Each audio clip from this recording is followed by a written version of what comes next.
अस्सलाम वालेकुम दोस्तों, मैं डॉक्टर सोहेल ख़ान और आप लोग मेरे जो सोशल मीडिया के प्लेटफॉर्म्स हैं जैसा कि फ़ेसबुक और यूट्यूब उनसे मुझे देख रहे हैं। तो दोस्तों बहुत ही हैरत की बात कि 21वीं सदी और ज़माना जाहिलियत अभी भी बाकी है।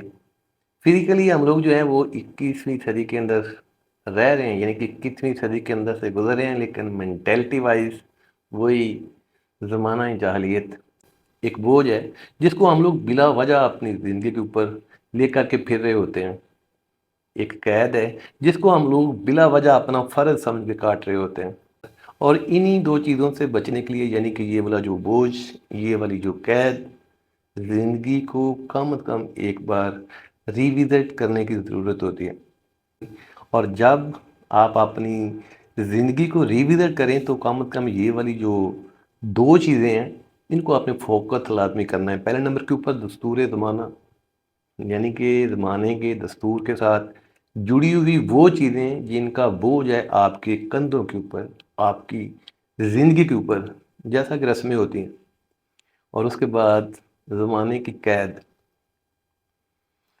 दस्तूर ज़माना यानी कि रस्में जो हैं, इनको लेकर के मैं एक छोटा-सा वाक़या शेयर करता हूँ, मज़ा आएगा आपको कि ये किस तरह से जो है वो हमारी ज़िंदगी के अंदर डिस्टर्बेंस लेकर के आती है। मेरा एक दोस्त, तो उसकी हमशीरा जो है वो पिछले दिनों फ़ौत हुई। तो बाय चांस किसी मजबूरी के तहत मैं उनके जनाजे के ऊपर नहीं जा सका। प्लान यही था कि आगे जो भी 10वां होता है, 40वां होता है, तो वहाँ पे जाऊँगा, चूँकि जो उनकी हमशीरा थी, उनके जो हस्बैंड थे, उनके साथ भी मेरा थोड़ा बहुत तल्लक था। अब अपने प्लान के तहत मैं 40वें के ऊपर अपने उसी दोस्त के साथ उनके घर चला गया, जाके ताज़ियत की, दुआ की। अब कोई 2-4 घंटे गुज़रे, ज़ाहिर बात है मैं तो आउटसाइडर था, मैं तो बाहर जो भी उनकी सीटिंग होती है, बैठक होती है, वहाँ बैठा हुआ था। तो जो मेरा दोस्त है वो तो ज़ाहिर बात है उस घर का, उस फैमिली का हिस्सा था। तो वो कभी अंदर, कभी बाहर, कभी अंदर, कभी बाहर आ जा रहा था। तो अब 2-4 घंटे जो हैं वो गुज़रे तो मेरा दोस्त मेरे पास आया, कहने लगा, खान साहब कुछ जेब में पैसे हैं। चेहरे से भी थोड़ा परेशान लग रहा था। मैंने कहा, साहब खैर है? कहने लगा, खान साहब अंदर एक अजीब सी रस्म चल रही है। मैंने पूछा, कौन सी रस्म? कहने लगी कि, यानी कि जो मेरा दोस्त है वो कहने लगा कि रस्म का नाम है लद्दा। लद्दा। और ये वाली जो रस्म है ये लड़की के जो पेरेंट्स होते हैं वो करते हैं। अब मैंने पूछा, यार ये लद्दा क्या होता है? कहता है कि जो लड़की के पेरेंट्स होते हैं, यानी कि भाई, वालदेन, वो लड़की के लिए कुछ सूट लेके आते हैं। और कुछ छोटी मोटी चीज़ जो होती है वो सोने की भी एक होती है। ये 4-5 चीज़ें जो होती हैं, ये एक रस्म है। जब लड़की फौत हो जाती है तो वो जो मेका होता है लड़की का, वो लेके आता है। मैंने कहा, यार ये तुम ही कर रहे हो कि बाकी लोग भी? उसने मुझे सारा माजरा सुनाया कि जो फलां बंदा है वो ये लेके आया है, यानी कि जो भी लड़की की फूफी थी वो इतने सूट लेके आई है, जो बहन थी वो इतने सूट लेके आई है। तो अब सभी लोग जो हैं वो मुझे भी कह रहे हैं कि आप भी ये लद्दे की रस्म को पूरा करें। अब मैं सर पकड़ के बैठ गया कि यार ये किस तरह की रस्म? एक तो लड़की फौत हो गई, यानी कि उस दोस्त की जो हमशीरा है, बहन है, वो फौत हो गई, और ऊपर से ये फटीक। तो मैंने पूछा, यार ये कपड़े कौन पहनेगा? तो बड़ी मासूमियत से कहने लगा कि यार ये तो मुझे भी नहीं पता। ये जो सोने की चीज़ है, अंगूठी, बालियाँ, कुछ भी हो सकता है। मैं कहा, यार ये कौन इस्तेमाल करेगा? तो कहने लगा, यार इसका भी मुझे नहीं पता। खैर, जो मेरी जेब में पैसे थे मैंने उसको दिए, उसने वो रस्म पूरी की। तो खैर, जब हम लोग वापस आ रहे थे तो गुस्सा भी बहुत आ रहा था, और इस बात को हम लोग इंजॉय भी बहुत कर रहे थे कि ज़िंदगी जो है वो किस तरह ये कांटों के जाल में फंसी हुई है। तो हम लोग कहते हैं ना कि रज़िया फंस गई गुंडिया विच।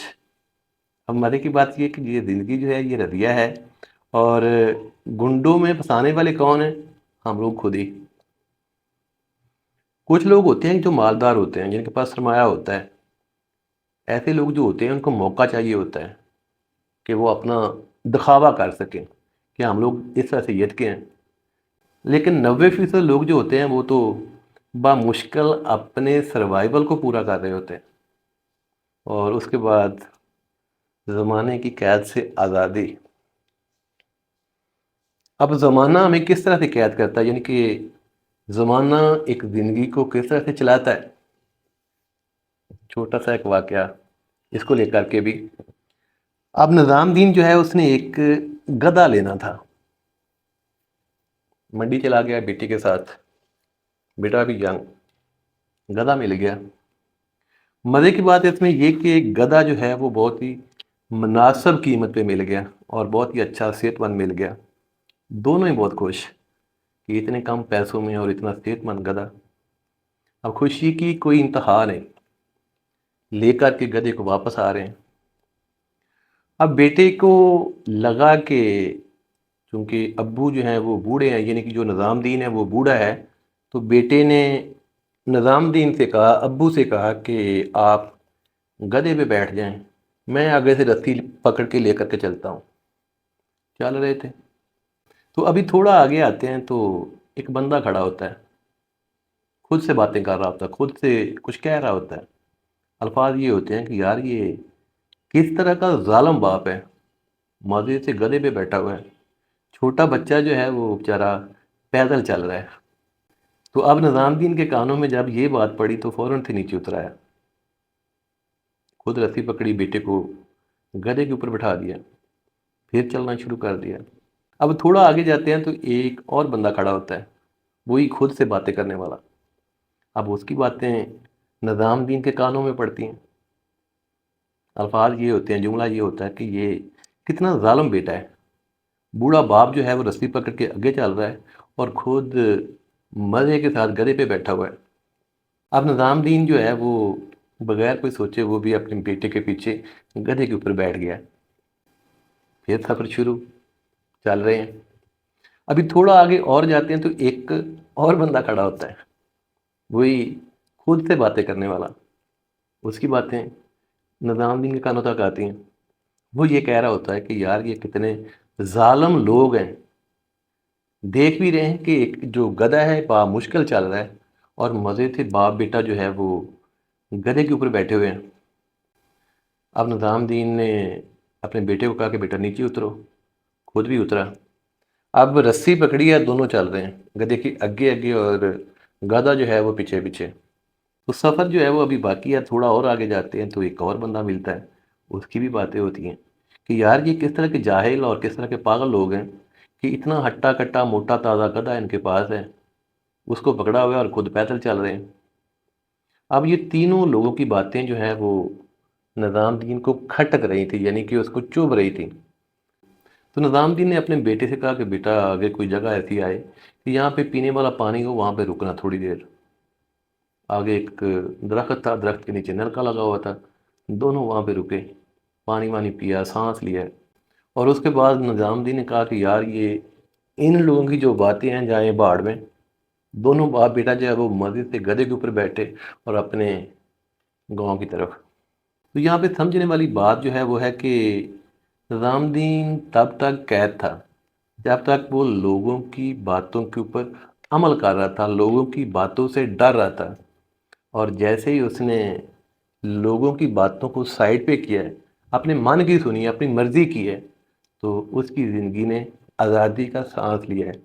زندگی کے اندر بہت سے لوگ جو ہوتے ہیں وہ آپ کے پاس تکلیف میں آپ کو تسلی دینے کے لیے آتے ہیں، لیکن بہت سے لوگ جو ہوتے ہیں وہ اس طرح کے بھی ہوتے ہیں کہ جو صرف تسلی کرنے کے لیے آتے ہیں کہ آپ واقعی تکلیف محسوس بھی کر رہے ہیں کہ بس ایویں۔